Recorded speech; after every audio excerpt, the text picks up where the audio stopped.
there are some sleepless nights and so much of pressure. And my parents supported me, especially my father. So your father is pretty significant in your life. Yeah, from my childhood days, I've seen him like he didn't get anything from his like no support from his grandparents. He started everything from the scratch. He started his practice from a cow shed. Yeah, Cowshed. cow shed. Wow. So I have seen him struggle, and he has just sacrificed for me and my sister.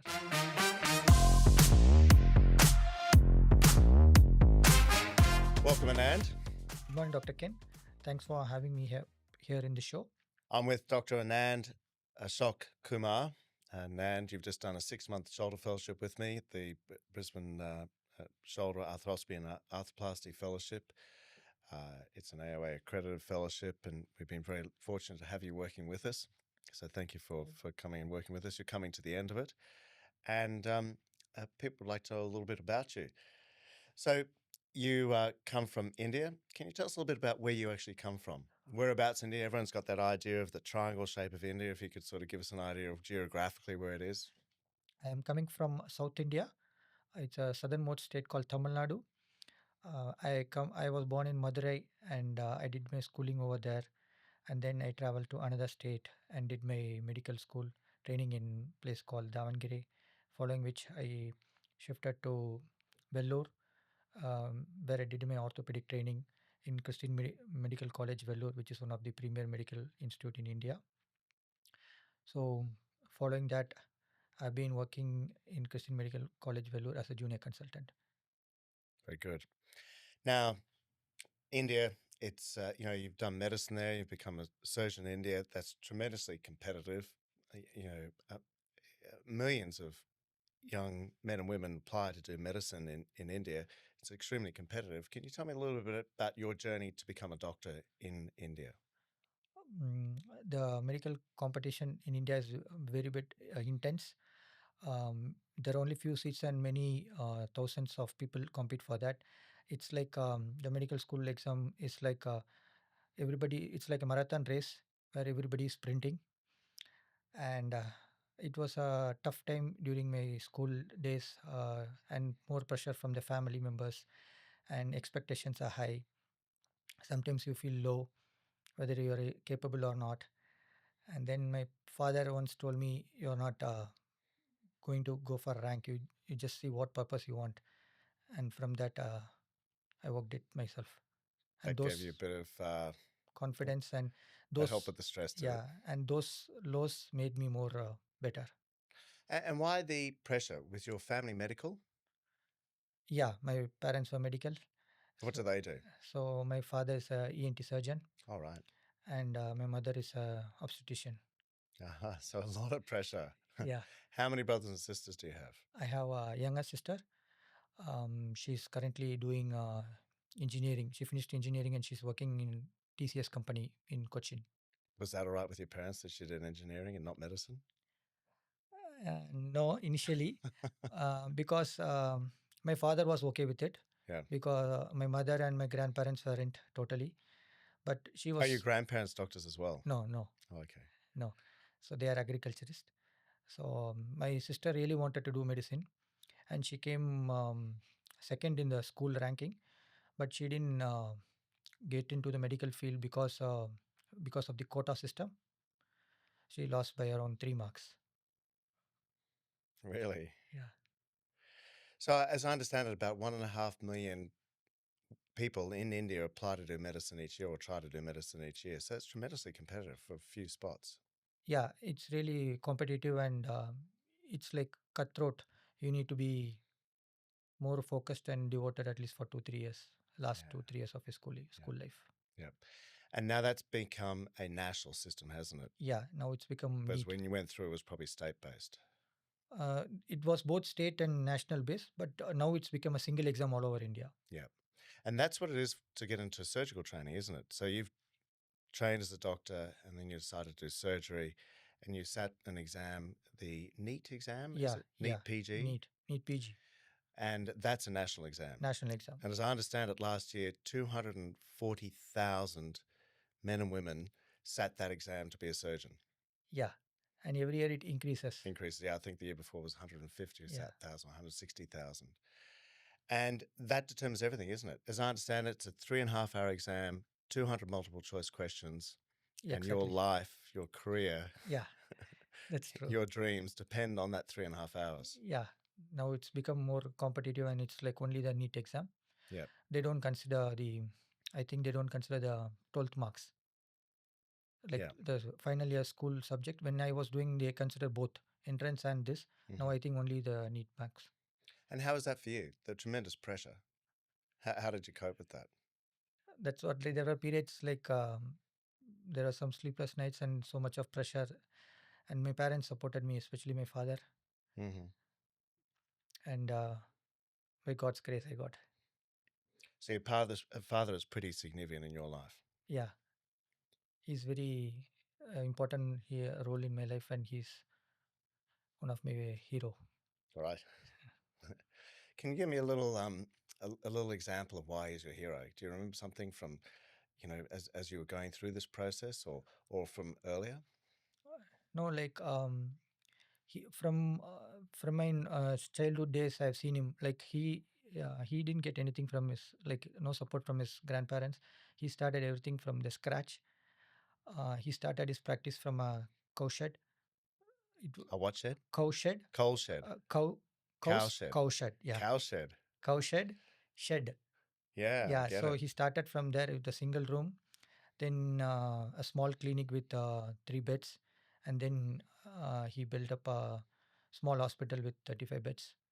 Wow. So I have seen him struggle, and he has not gone any like any other country or any this thing. He's just sacrificed for me and my sister. Yeah, right. So, yeah, a great role model for you.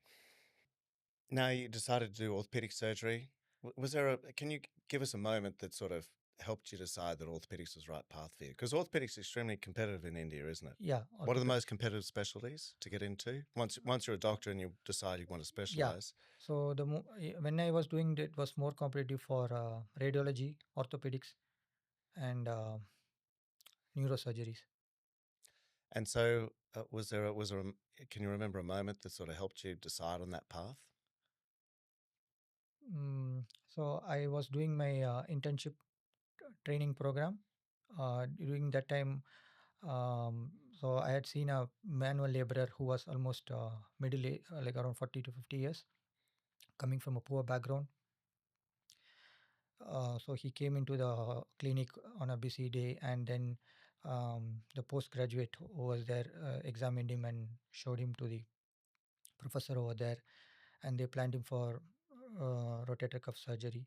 So initially he came a few months late because he didn't have money, and so finally he underwent the surgery. After the surgery, when I saw him few months later in the hospital, he was happy, and he's looked at us and said he can able to lift up again his arm, and then he got his livelihood back so that he can go and lift heavy weights again. You're right. So I thought I should do orthopedics. That Thought that was maybe, pretty cool, hey? yeah, And so that pushed you down that pathway of doing shoulders, did it? Shoulder yeah. surgery. Especially that pushed me towards shoulder Yeah, right. surgery, and also the You saw im- the difference it made to his life. yeah, and also the immediate impact orthopedics has on patients' mobility and quality of life also inspired me in doing orthopedics. Yeah. Because you've done now a few fellowships in shoulder surgery. I've done Can you one. tell us a little bit about what you've done so far? So after my training, I was working as a junior consultant, where initially I used to do more of trauma surgeries. Mm. Then I started doing knee scopes and bit of shoulder scopes. Then I had applied for fellowships many places, and I got fellowship in Australia in Sydney with Dr. Ben Cass and Alan Young. Yeah, with my friends, yeah, Yeah, down in Sydney. yeah. Yeah. So Well, that would have been a pretty rewarding time with them. yeah, they were incredible people, good team to work with, amazing people. Yeah. Wonderful time I had. I have gone to India and I've done live surgery in Mumbai. I've been to Mumbai a few times. And I can tell you it was a tremendous culture shock for me going from Australia to Mumbai, and the difference in culture were quite dramatic to me. What was it like coming the other way around, going from India to Australia? Can you give us a little bit of insight into that? Honestly, to be frank, it was very difficult time when I moved in here initially first few weeks, because back home it's like full of people, noise, um, families, and chai time with colleagues and all. But here it was totally opposite. I was bit feeling lonely and alone. Then I missed the Indian food and the festivals in the family. We used to meet regularly. So those were not there, and no noises, no street vendors. So it was a bit difficult. So slowly I got used to it. What's chai time? Chai time, it's like we have a cup of coffee or tea with the colleagues in between breaks for a short period, like 10-15 minutes. Mm-hmm. So that's we in local language we tell chai time. Chai time. Right. And your wife's an ENT surgeon Yeah, working down in Sydney and doing a fellowship. yeah. She's last month she's moved to Sydney and doing A&D And you've fellowship. got Yeah, some good news there. yeah. Good news expecting soon. Yeah, Your first child. Oh, second child. yeah. How good. Thank you. Very exciting. So, how's it been balancing fatherhood and family life with the fellowship in Australia? It's really difficult because my daughter currently is in India, back home with my grandparents, All right. Yeah. and my wife is in Sydney.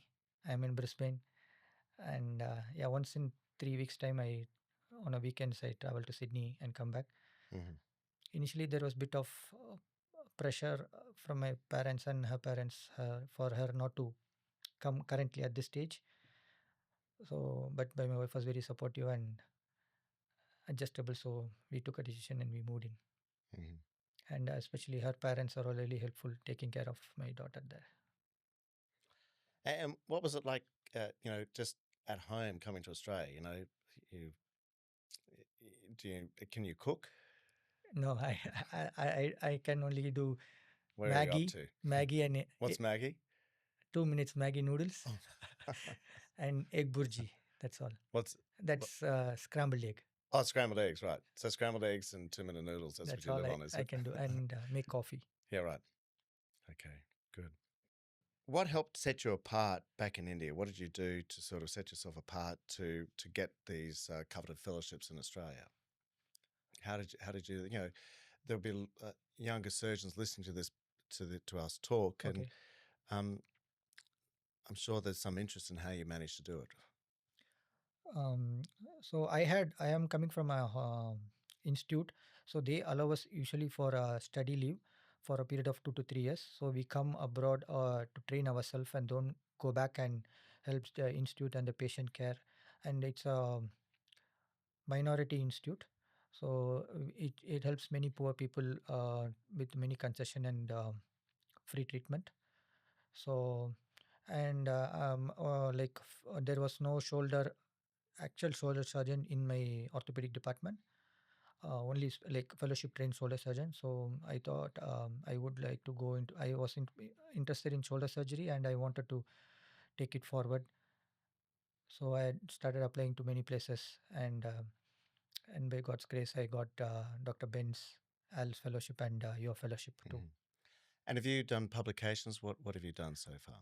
I have around 14-15 publications. Yeah, right. In peer-reviewed scientific journals. Yeah, in peer reviewed around 12. Then And moved that's a to, huge thing. yeah, That's a lot of work involved in that. yeah.